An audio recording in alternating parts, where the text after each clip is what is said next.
Karena kalau kita lihat amalan-amalan yang ada pada tiap-tiap masjid, terkhusus mungkin di sini ada perayaan Maulid, Isra Mi'raj kah, Nuzul Quran kah, ataupun yang lain itu.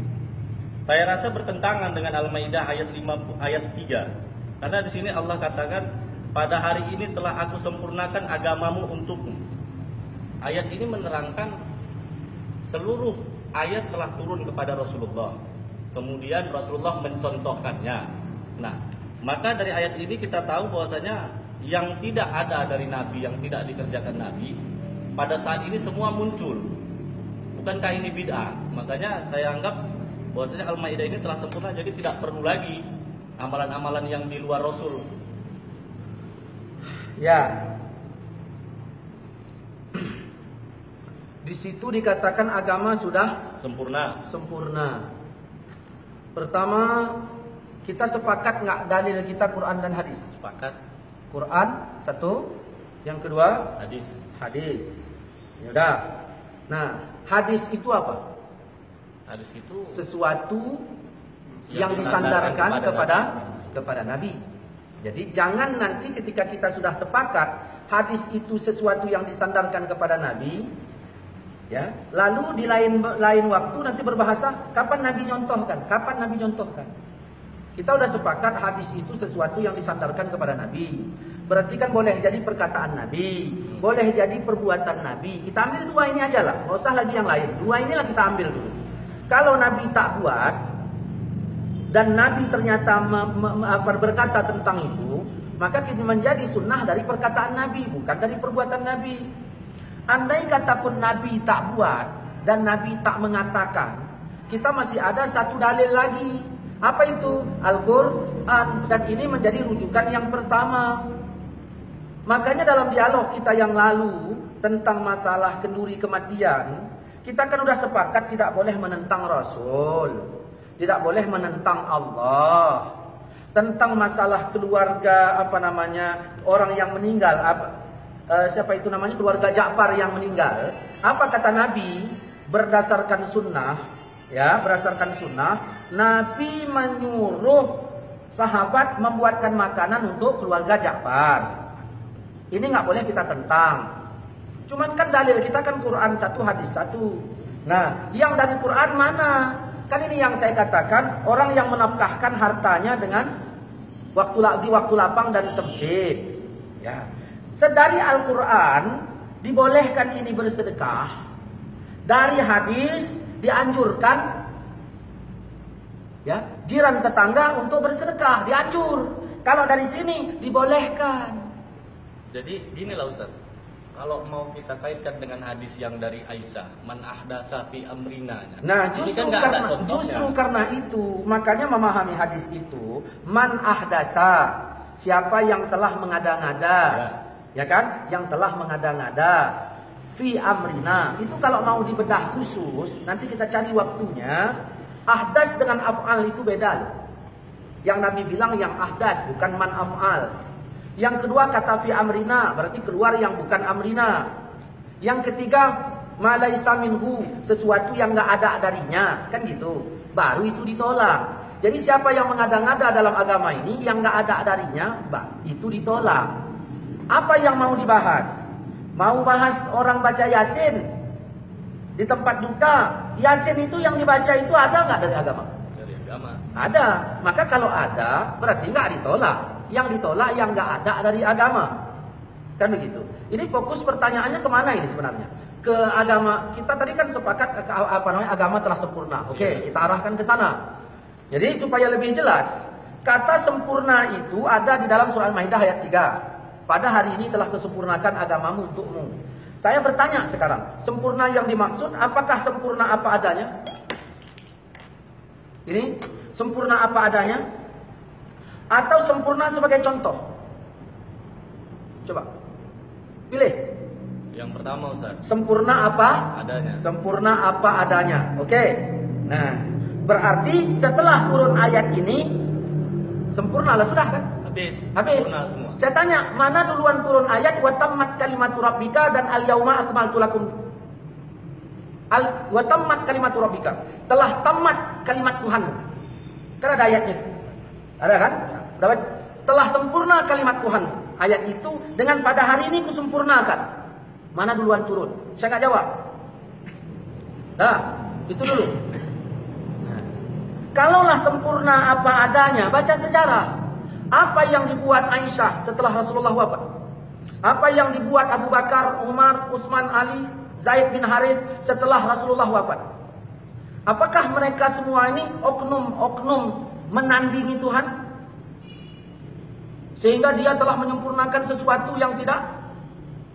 Apa menambah-nambah sesuatu yang sudah sempurna? Kalau berdasarkan dari hadis tadi bisa juga. Dari ayat? Dasa tadi, dari man ahdasa tadi. Nggak ngerti man ahdasa kalau begitu ceritanya. Kita ambil dari ayat dulu. Dari ayat. Apakah Aisyah itu termasuk oknum penambah kesempurnaan? Baca aja sejarahnya. Karena kalau kita ceritakan jadi panjang nanti. Apa itu? Nah, apakah Aisyah itu pelakunya? Kalau kita tuduh pelakunya, bagaimana dengan Al-Ahzab ayat 6? An-nabiyyu aula bil mu'minin min anfusihim. Nabi itu hendaknya lebih aula di hati orang mukmin ketimbang diri mereka. Wa azwajuhu ummahatuhum. Bahkan istri Nabi itu mak mereka. Allah puji istri Nabi. Di sini kalian bilang bahwa istri Nabi penambah kesempurnaan. Padahal Allah puji. Pilih aja. Berani nggak kalian mengatakan Siti Aisyah itu penambah kesempurnaan? Tidak. Itu masalahnya. Kenapa nggak berani? Karena faktanya agama sudah sempurna. Bukan yang dimaksud sempurna apa adanya, tapi yang dimaksud kata sempurna itu sempurna sebagai dalil. Maka berdasarkan dalil. Mari, saya udah siapkan ini, kita tolong di syuting ya. Agama telah sempurna. Sebagaimana yang telah kita maklumi bahwa agama ini telah sempurna menetapkan 5 hukum. Ada berapa hukum? Wajib, sunat, mubah, makruh, haram. Dalam surah Al-Maidah ayat 3 Allah berfirman begini. Udah. Banyak orang menjadikan ayat ini menghukumkan bid'ah, ya, dan sesat total bagi para pengamal perbuatan yang dianggap baik selama ini. Di antaranya Maulid Nabi, doa berjamaah, salam-salaman setelah sholat dan yang lain-lain. Ya. Inilah ini. Kalau memang kita berbicara agama sempurna, ya, saya bertanya, ini ayat ini sempurna nggak? Ya? Dialah yang menurunkan Al-Quran kepadamu. Di antara isinya ada ayat muhkamat. Itulah pokok isi Al-Quran. Sempurna nggak? Sempurna ini ayat. Yang ini sempurna nggak? Yang lain ayat-ayat mutasyabihat. Adapun orang yang cenderung di dalam hatinya condong kepada kesesatan, mereka mengikuti sebagian ayat-ayat yang mutasyabihat saja untuk menimbulkan fitnah dan banyak lagi. Ini enggak saya bahas. Nah, pokok isi Quran adalah ayat muhkamat. Setuju nggak? Setuju. Nah, ini saya tanya lagi. Dah, ini ayat ini sempurna nggak? Dan inilah jalan Tuhanmu, jalan yang lurus. Sesungguhnya kami telah menjelaskan ayat-ayat kami kepada orang-orang yang mengambil pelajaran. Sempurna nggak? Sempurna. Nah, ini 4 poin. Ayat ini ada 4 poin yang dapat kita ambil. Pertama, disebut kata al-yauma pada hari ini. Yang kedua, agama sudah sempurna. Yang ketiga, nikmat sudah cukup. Islam diridhoi sebagai agama Nabi Muhammad. Secara keseluruhan, pada hari ini Allah sempurnakan agama Rasulullah. Pada hari ini Allah cukupkan nikmat untuk Rasul. Pada hari ini Allah ridhoi agama Rasulullah. Jelas nggak? Jelas. Ya. Apakah tidak boleh bermaksud lain? Apakah tidak boleh bermaksud lain? Hari ini telah sempurna. Baca ini. Apakah ayat ini ayat yang terakhir? Kalau ada lagi, berarti belum sempurna. Apakah gitu maksud pemahamannya? Ini ayat yang terakhir ini. Baca kitab tafsir-tafsir. Ini dia. Ini dia. Kita tengok lagi nih. Nah, hari ini nikmat sudah cukup. Apakah Nabi wafat setelah hari itu? Kalau belum, berarti masih memerlukan nikmat tambahan untuk kelangsungan hidup beliau. Apakah begitu cara memahaminya? Hari ini Islam diridhoi sebagai agama Nabi. Apakah sebelum-sebelumnya keislaman Rasulullah tidak diridhoi? Apakah begitu cara memahaminya? Apakah begitu maksudnya? Karena harus mengambil yang jelas-jelas saja. Islam sudah sempurna. Kita tahu landasan kita yang paling utama adalah Quran dan hadis. Apakah setelah itu tidak ada lagi yang turun? Atau amanah Rasul? Kalau ada diambil juga sebagai dalil, maka termasuk penambahan yang sudah sempurna. Nih, tengok ini. Mana duluan ayat itu turun ketimbang ini?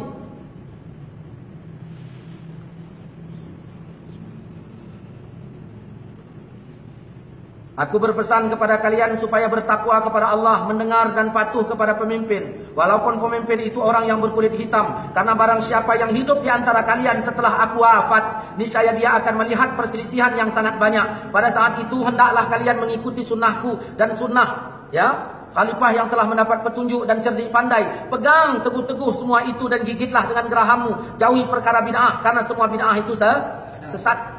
Dalam hadis ini, Rasulullah telah wafat, kita diperintahkan mengikuti sahabat. Kapankah sunnah sahabat itu? Kapan sunnah sahabat? Tadi kan patokannya ketika ayat itu turun udah sempurna, nggak boleh ditambah-tambah lagi. Ternyata Nabi bilang ikuti sunnah sahabat. Bagaimana? Masa Rasul tarawih hanya 3 malam di masjid. Ya, dilakukan 8 rakaat. Kita ambil begitu aja lah gampangnya. Sedangkan Sayyidina Umar 30 malam di masjid. Apakah Sayyidina Umar menambah-nambahi? Adakah Nabi bilang kau tambahi 27 malam? Nah, Majelis Tarjih Muhammadiyah melakukan salat tarawih 8 rakaat di masjid. Malamnya 30 malam. Nambah juga itu. Pernah Nabi bilang kau tambahi 27 malam lagi? Apakah dia telah menambah-nambahi kesempurnaan? Banyak masalah kalau mau diangkat. Kita lanjutkan masalah sempurna. Al-Quran sudah sempurna. Ya, nah, ini yang nggak saya bahas ya di sini. Perintah sempurna, larangan sempurna, janji pahala telah sempurna. Janji dosa juga telah sempurna. Ini sekarang. Ini.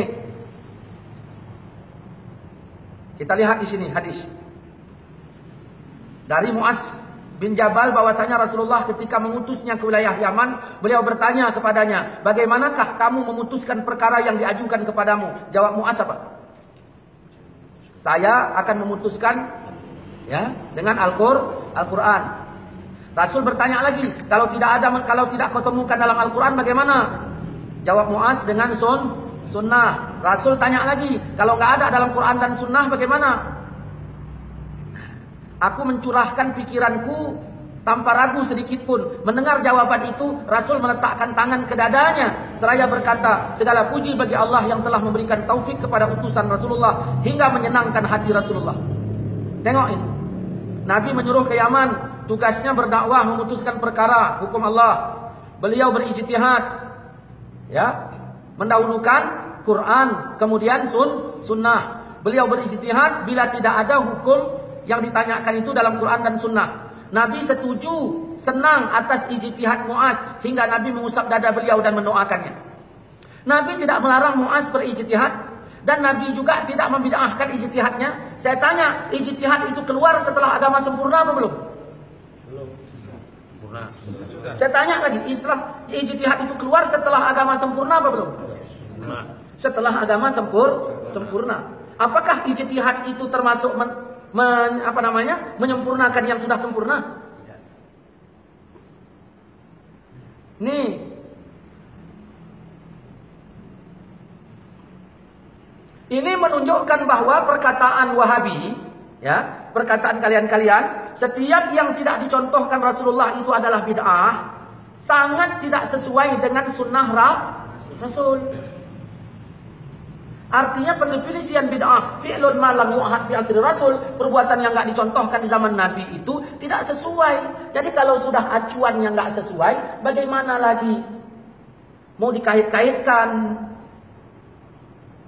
Perlu dipahami adalah amanah Rasulullah kepada Muaz ini jauh, ya. Dah lah, enggak usah kita bahas yang sini.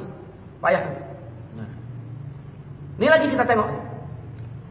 Apabila seorang ahli hukum memutuskan hukum dengan hasil ijtihadnya dan ternyata tepat ijtihadnya, maka baginya pahala berapa?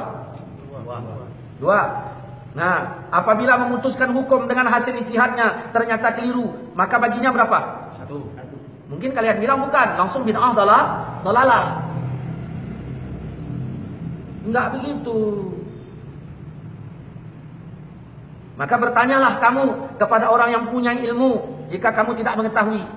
Siapakah yang dimaksud dalam ayat ini? Ya. Panjang kalau dibahas. Cukuplah dulu, nanti kita sambung lagi malam Rabu depan.